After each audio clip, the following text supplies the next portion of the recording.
আসসালামু আলাইকুম সুপ্রিয় দর্শক, আমন্ত্রণ জানাচ্ছি আপডেট বাংলা নিউজের সাথে আছে আমি এস এম আনোয়ার। আপনাদের প্রেরণার ভালোবাসে আমরা এগিয়ে চলছি। 18 বছর বয়সে হজরত বরফের আব্দুল কাদের জিলানীর হাত ধরে কীভাবে একদল দস্যু মুসলমান হয়ে গেলেন সেই সম্পর্কে আপনাদের কাছে শোনাবো।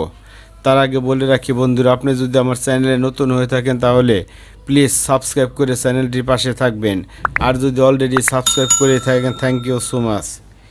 এই ধরনের লোমহর্ষক হত্যাকাণ্ডের বর্ণনা করতে যেয়ে বরফের হজরত আব্দুল কাদের জিলানী রহমতুল্লাহ আলাহি বলেছেন, আমার ধারণা তখন আমি 18 বছরের যুবক। আমায় চেনমহি মায়ের আশীর্বাদ মাথায় নিয়ে কাফেলার সাথে বাগদাদে রওনা হলাম। আমাদের কাফেলা হামদান নামক স্থান অতিক্রম করে দলবল নামক স্থানে পৌঁছলে সামনে বিপদের আশঙ্কা দেখা দিল। 60 জনের মতো হবে একদল সশস্ত্র অশ্বারোহী ডাকাত দল চারিদিক হতে আমাদের ঘিরে আক্রমণ করলো। ডাকাত দল কাফেলার পণ্য সামগ্রী অর্থকরী সব কিছু ছিনিয়ে নিয়ে গেল। তারপর দেহ তল্লাশি করল। আমি সংকটাপন্ন অবস্থায় মায়ের নির্দেশিত দোয়াটি পাঠ করতে আরম্ভ করলাম। প্রথমে কোনো ডাকাত আমার কাছে আসলো না। অবশেষে লুণ্ঠন কাজ শেষ করে একজন ডাকাত আমাকে প্রশ্ন করলো, হে বালক, তোমার সাথে ধন সম্পদ কি কিছু আছে? আমি মায়ের নির্দেশ মোতাবেক সত্য রক্ষার স্বার্থে বললাম, অবশ্যই আছে। ডাকাত আবার প্রশ্ন করলো, কি আছে, কোথায় আছে? আমি বললাম, আমার বগলের নিচে জামার আস্তিনের মধ্যে সেলাই করা অবস্থায় আছে। উক্ত কাফেলার মধ্যে আমি ছিলাম সবার ছোট। আমার স্বর্ণমুদ্রা সম্পর্কে কেউ অবগত ছিল না। আমার কথাকে কৌতুক মনে করে উক্ত ডাকাত চলে গেল। আমি স্বস্তির নিঃশ্বাস ফেললাম। তারপর অন্য একজন ডাকাত আমার কথাকে উপহাস মনে করে চলে গেল। তাদের কেহই আমার সাথে কোনো উচ্চবাচ্য করল না।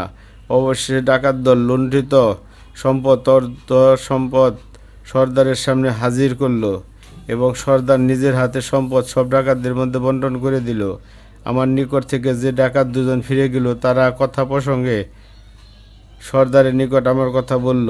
বুদ্ধিমান দলপতি এ কথা শুনে আমাকে তার নিকট হাজির করতে বলল। ডাকাত দুজন তখনই আমাকে সর্দারের নিকট হাজির করল। ডাকাত সর্দারের ভয়ঙ্কর মূর্তি দেখে আমার অন্তরাত্মা কেঁপে উঠল। সে গম্ভীর স্বরে বলল, শোনো বালক, তোমার কাছে কি আছে? আমি বললাম, আমার নিকট 40টি স্বর্ণমুদ্রা আছে। আমার কথা শুনে সে কঠিন স্বরে বলে উঠল, কোথায়? আমি বললাম, আমার জামার আস্তিনের মধ্যে বগলের নিচে আমার মাথা সেলাই করে দিয়েছেন। আমার কথা শুনে ডাকাত সর্দার আমার জামা খুলে স্বর্ণমুদ্রা বের করার জন্য নির্দেশ দিলে। সাথে সাথে একজন ডাকাত আমার জামার আস্তিন হতে স্বর্ণমুদ্রা বের করে সর্দারের সামনে রাখলো। ডাকাত সর্দার স্বর্ণমুদ্রা দেখে অনেকক্ষণ আমার দিকে তাকিয়ে রইল। কোনো কথাই তার মুখ দিয়ে বের হলো না। কিছুক্ষণ পর সে নির্মস্বরে আমাকে বলল, হে বুকা নির্বুধ বালক, আমাদের নির্মম অত্যাচার হত্যাকাণ্ড দেখে কোন সাহসে তুমি নির্ভয়ে দাঁড়িয়েছিলে? ধন সম্পদের জন্য কতজনকে আমরা হত্যা করলাম, কিন্তু গোপন ধন সম্পদ সম্পর্কে কেউ প্রকাশ করেনি। তুই কেন তোর মায়ের সযত্নে রক্ষিত গোপন স্থানের স্বর্ণমুদ্রার কথা বলে দিলি? প্রবাস জীবনের অবলম্বনে সবাই সম্পর্কে গোপনীয়তা বজায় রাখে, কিন্তু তার মধ্যে তুই ব্যতিক্রম কেন? আমাদের নিকট সত্য প্রকাশের প্রেরণা তুই কোথায় পেলি? কোন শক্তি তোকে সত্য কথা বলতে সাহায্য করেছে? ঢাকার সর্দার কথার উত্তরে আমি বললাম, আমি গৃহত্যাগের পথে পা বাড়িয়েছি। আমার মাতা আমাকে সুখ দুঃখ বিপদ আপদে সর্বময় সত্য কথা বলার জন্য নির্দেশ দিয়েছেন।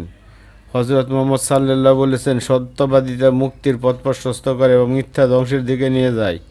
হযরত নবী করিম সাল্লাল্লাহু আরও বলেছেন, মায়ের পায়ের তলের নিচে সন্তানের বেহেশত। এই জন্য মায়ের উপদেশের গুরুত্ব রক্ষার্থে আমি মিথ্যা কথা বলতে পারি। সত্য কথা প্রকাশ করা থেকে আমি কখনো বিরত হব না। এই পার্থিব জীবন ক্ষণস্থায়ী, এ কথা আমি ভালোভাবে অবগত আছি। কাজে স্বল্পমেয়াদী জীবনের জন্য মিথ্যা বলে আখিরাতের অনন্ত জীবনের জন্য দুজককে বেছে নিব না। মিথ্যার মহাপাপে লিপ্ত হব না। যে কোনো মূল্যে মায়ের আদেশ পালনে আমি দৃঢ় সংকল্পবদ্ধ। ডাকাত দলের সর্দার আমার কথা শুনে স্তম্ভিত হয়ে গেল। মুহূর্তেই তার হাতে হতে অস্ত্রটি মাটিতে পড়ে গেল। সে মাতৃহালা বালকের মতো কাঁদতে আরম্ভ করে দিল। সে বাকরুদ্ধ কণ্ঠে বলল, হে আল্লাহ, তুমি মহান, তুমি সর্বশ্রেষ্ঠ। আমার মতো জালিম অত্যাচারী ওয়াদাভঙ্গকারী আর কেহ নেই। তোমাকে ভুলে আমি পার্থিব লালসার মধ্যে জীবন অতিবাহিত করলাম। ক্ষণস্থায়ী জীবন আর কতদিন পাপ ভরে চলতে পারে? নিজের ভরারবির পথ নিজেই তৈরি করে নিয়েছি। এই পাপের বোঝা মাথায় করে কিভাবে আমি মহান আল্লাহর দরবারে দাঁড়াবো? হে আমার হে হে আমার এ পাপের জামিনদার কে হবে? হে আমার সহধর্মী ভাইরা, এই অল্পবয়স্ক বালক মায়ের দেহ প্রতিশ্রুতি রক্ষা করার জন্য স্বর্ণমুদ্রাও জীবনে মা পরিত্যাগ করে সত্য প্রকাশে কুণ্ঠিত হলো না, অথচ আমরা দীর্ঘকাল পর্যন্ত পাপ কাজ অতিবাহিত করেছি। পরকালে আমাদের মুক্তির কোনো সম্ভাবনা নেই।